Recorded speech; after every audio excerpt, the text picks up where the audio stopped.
in the world, bar none. Whether it's healthcare or construction, entrepreneurship or manufacturing, or education, or many other sectors, we have many men and women with the talent, experience, drive, and concern for public good that can make our city and our region truly great. However, these talents have not been fully realized because too often we have been seen as a region divided and a city divided. Many have focused on what we don't have in common rather than the great opportunities we have working together. Nothing is more important to our future than tapping into all the talent and uniting our people into common causes that will make Birmingham the very best city and region it can be. In the Woodfin administration, our priority is to bring together the talent and spirit of cooperation to create great progress and change for our city. We encourage all of our citizens to do their part to make this transition successful. Every voice in this city is important, no matter where you live. I want us to strive to find common ground and not allow divisiveness to hold back our city or our region any longer. Now, during our campaign over the last year and 6 weeks, we focused on 4 major areas that need improvement for our people and our city to truly fulfill its potential. Priority 1 will be restoring trust in City Hall. We will be announcing a plan that will open up City Hall to the light of day. We will demand ethics in all that is done. We will eliminate nepotism and cronyism and make sure that taxpayers' dollars are spent wisely and that taxpayers can actually see how their money is spent. Every day for the next 4 years, we will focus on revitalizing all of our neighborhoods, making sure our parents, our grandparents, their children, and our grandchildren are safe on their porch and in their front yard. It will be working to create affordable housing, expand access to health care, and making sure we support small businesses, among other things.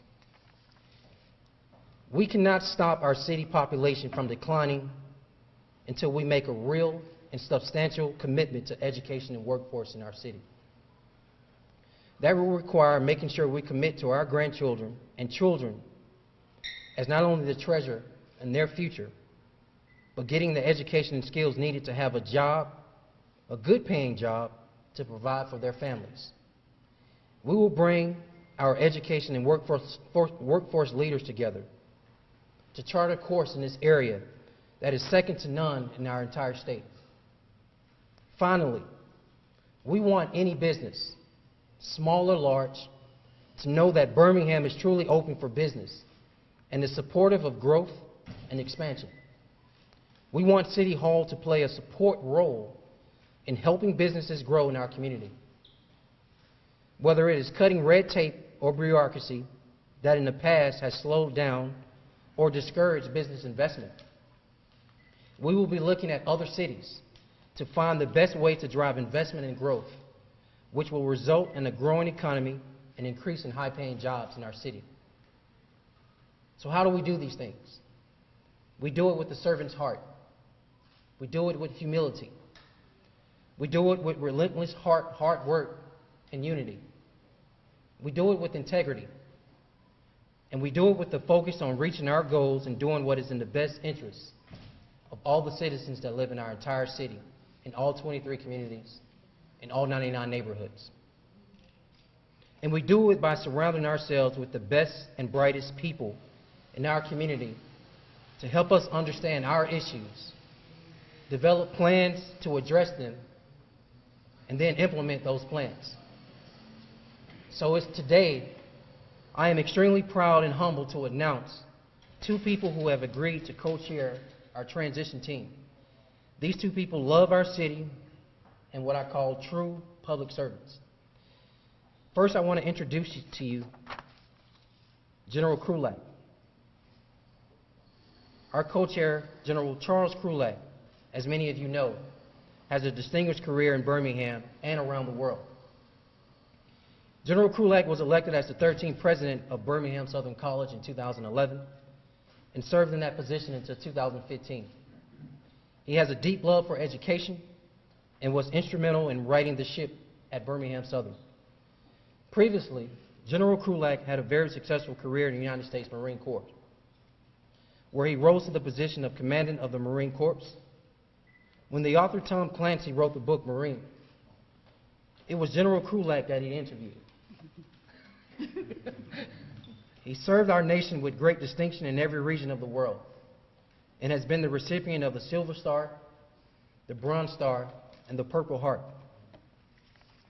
No one is more respected in our city and our nation than General Krulak. And it is truly an honor, not just to me, General, but to our entire city, that you would serve as our co-chair. I want to give you the chance to make some remarks now, if you don't mind. Well, thank you. Yes, sir. Thank you very much.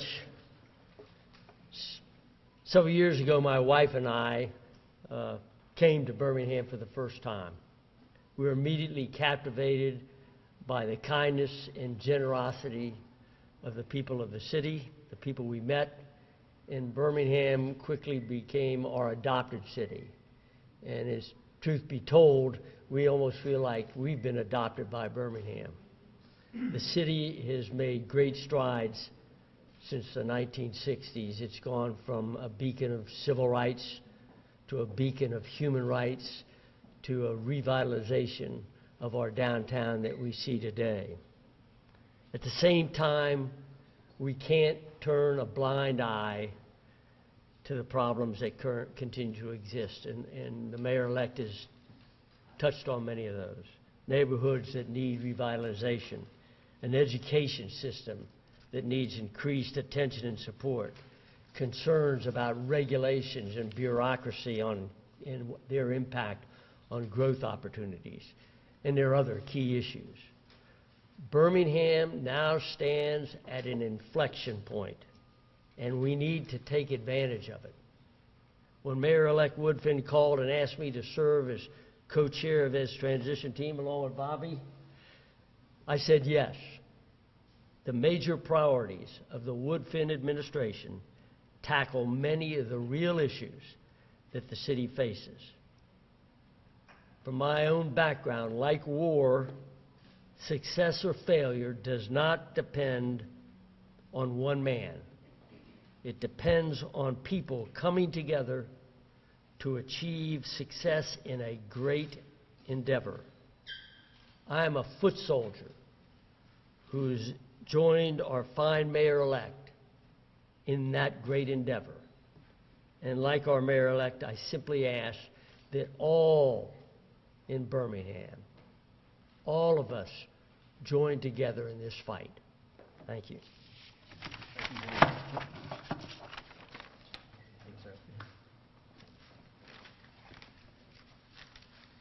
It is my honor to also introduce to you all our other co-chair, Bobby Knight. Ms. Knight has spent her entire life in Birmingham. After a 30-year career with Alabama Power, Bobby Knight took the top spot in the Birmingham division in 2010. Ms. Knight is an alumnus of the University of Alabama at Birmingham, Birmingham School of Law, and a graduate of Leadership Birmingham, a program dedicated to addressing the needs of the Birmingham community and its people, where she's had a front row seat of these issues. She has served on several area boards and councils, and in 2008 received the Women's History Award from the Birmingham chapter of the NAACP, and is also a former fellow of the International Women Forum in partnership with Harvard Business School and the Judge School of Business at Cambridge. She has served as chairwoman of the board of Birmingham Civil Rights Institute. When all is said and done, Bobby Knight has always been there to serve our city, to serve our region, whether the job was big or small. She brings a wealth of knowledge about our neighborhoods as well as the operation of city government. We're extremely grateful, and when I say that, I really mean that. We are extremely grateful that Ms. Knight has agreed to serve our city and our people during this transition. And at this time, I wanted to come up and also give some words.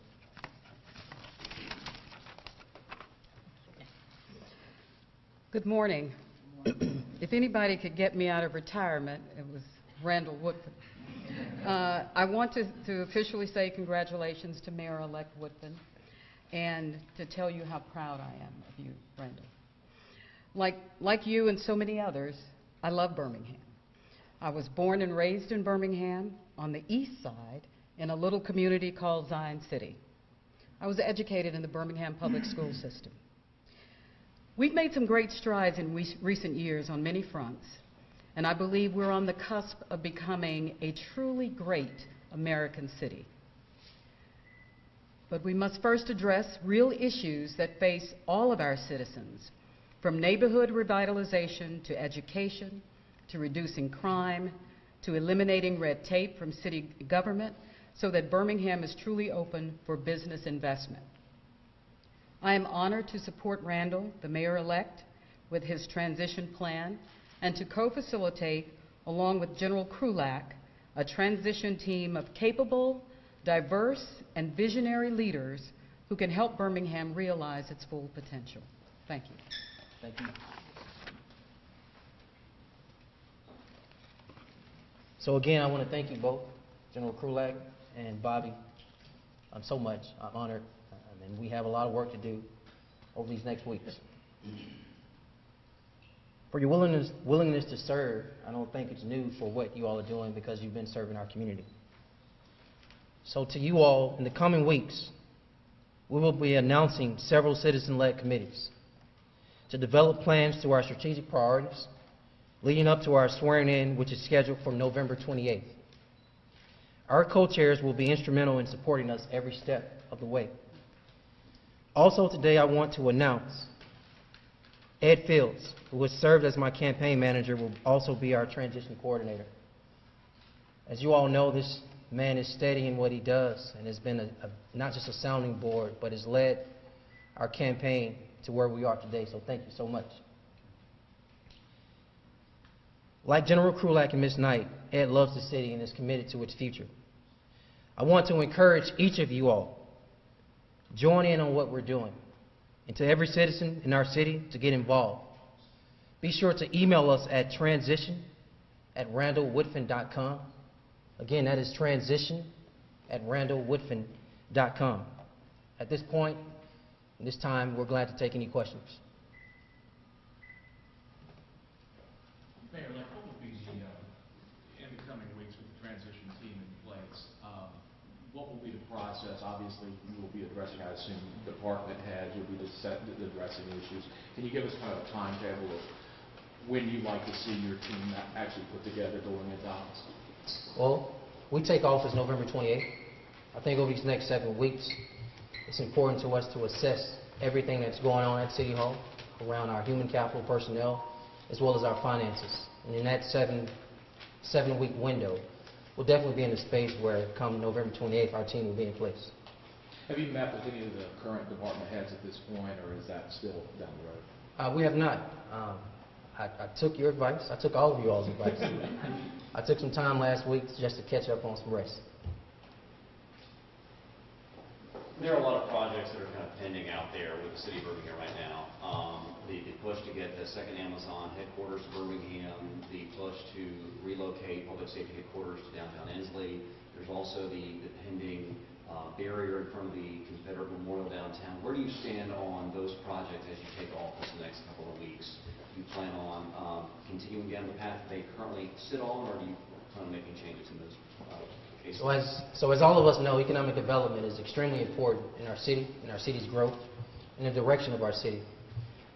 I'm in an opportunity or in space now to be brief on all of the projects that currently exist or coming down the line.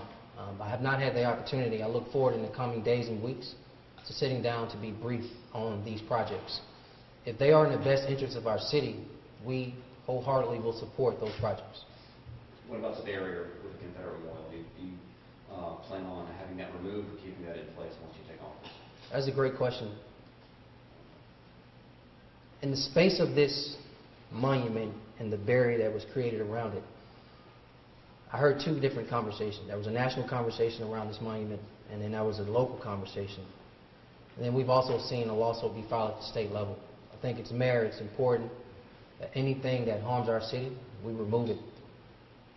And so in the space of this monument, I think it's really important that I sit down and talk with the city council, that I talk with other leaders in the community about this monument.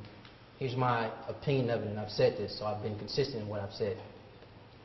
If this monument should be removed, let's remove it. Let's not necessarily cover it up and make it part of our continued conversation. So it's either going to stand and not be covered, or it's going to be removed. So when you talk about getting briefed on the ongoing projects, does that mean you're looking to schedule a meeting with Mayor Bale or? Absolutely. I think there are many people at the table around economic development for our city. The city has many partners in economic development, BBA, Red Birmingham, and others. And so whatever exists, I think it's important that I be brief and know what's happening. Of course, I'm already aware of what's happening, but some of the detail that exists, as well as existing plans, what needs to happen within these next 7 weeks versus what's happening after November 28th, it's extremely important that I understand what's happening, and then if it's in the best interest of our city, we wholeheartedly push and support. Mayor, like Your campaign is pushed upon holding you accountable, holding your office accountable. What I would like to know, and what the citizens would like to know is, if we're to hold you accountable, how is it that the citizens would be able to contact you? Would there be an open door policy or some number or direct line that they can get to you if there's any kind of serious problems in the neighborhood that need to be addressed? Absolutely. So along with accountability is attached accessibility. I think it's really important that we have an administration in the mayor's office that is committed to being transparent and is committed to being accessible. People need to know that the mayor's office is in the space to address their problems. In order to address their problems, we have to listen. And so whether it's our 311 services, the mayor's office of citizens advisory, or any other space, including the actual mayor's office, where people can come in and sit down and talk with me or anybody on my team, as well as call in. That's extremely important. I've said it before, this is just not a campaign slogan. We have to get beyond either not voting and complaining. We also have to get beyond voting and checking out. Accountability is attached to what we're doing, and we need all of our citizens to participate in this process. With respect to the projects that we've asked about a little bit, you were talking about how you were trying to learn more about these in addition to what you already know. What are some of the specific details that you're hoping to find out about each of those projects that will inform your decision about whether or not to invest for Birmingham? Everything. Literally everything. I think it's important when we talk about any of these projects, what's connected to job growth in our city, right? What's also connected to employment opportunities in our city for our citizens. And so we have an occupational tax that makes up 17% of our city's revenue, our tax base. At the exact same time, we want to make sure that these jobs are attached to people that live in our city limits as well. So that's just an example, but everything for the most part. What's your plan for Police Chief Roper? My plan for Police Chief Roper is the same plan for any department head. We're in a space where we have to assess each department. Each department provides a service in our city. And these services are extremely important to the quality of life of all the people that live in our city. And in that space, it's important that I come in and assess not just the financial side of each department, but also assess the human capital and the leadership of each department. It's important that we have a fair and open process as it relates to how we transition. And so we take into consideration all the institutional knowledge that exists at City Hall. That includes each department head. Is it realistic to say that, or is it accurate to assume that when you were sworn into office on, I believe, November 28th, doesn't mean that there will be totally new faces as department heads or any changes, that it would probably be a month-by-month period, or is there a target goal of when you would like to, if you're going to make any replacements, you make any replacements? Here's the target. The target is to have the best team at City Hall the city has ever seen. I think it's really important that as mayor, I not be the smartest person in the room. I think it's also important that I have the best talent the city can offer in providing services to the people that live in our city. In that space, I think we're in a space where you're looking at existing talent that already exists there. We're even opening up our process as far as wanting people to apply to positions. We shouldn't limit ourselves into the talent that can be the face of City Hall. It goes beyond the actual mayor's office. And so I'm looking forward to the opportunity to build a team, not just in the mayor's office, but for each department that provides the best services, as well as understands the morale for our employees in each of our departments as well.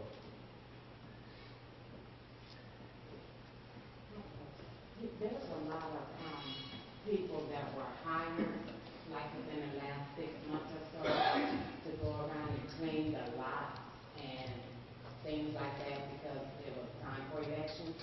And a lot of those people were hired through temp agencies, being paid $8 or $9, whereas the temp agency is actually receiving $16.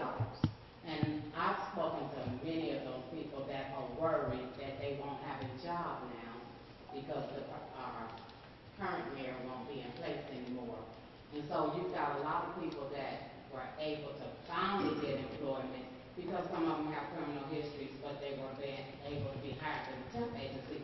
And they're out there doing a good job. And they're happy that they finally got a job and could go out and provide for their families, but now they're scared that they won't have that job in the coming months. And so what's your plan? I know that Mayor Bell did the bandbox for city employees, but then he also didn't hire anybody after that. And so what's your plan when it comes to hiring people with criminal histories and keeping on those people that are needed to keep those lots clean? Yes, ma'am. So over the last year, definitely since January, I've spoken more than once about the Mayor's Office of Reentry Services. I think it's important when we talk about in the state of Alabama and people having criminal history. William Bell, we need to acknowledge what he's done. He's definitely his bandbox. I think sometimes we have to take that a step further. And so from that space, we have had conversations around how should the Mayor's Office of Reentry Services look? What services do we want to provide? What opportunities can we give those who have criminal background? And what's the role the city can play in that, in the mayor's office in assisting with that? There is more detail to come in that. I think the first part of your statement is towards temp agency as well as people employed through that temp agency working because it's an election year. Our Public Works Department is the largest department within the City of Birmingham as far as the number of employees. My philosophy is if we're doing what we're supposed to do every day, every week, every month, every year, not just doing an election year, then we shouldn't have to be in a space of doing last-minute things because it's an election year, which includes hiring a temp service for things that the largest group of employees should be doing on a daily, weekly, monthly basis. If there are opportunities for those people to transition, that will fall up under the personnel board, and as mayor, I have no problem supporting that. Anybody else? Thank you all. Thank you.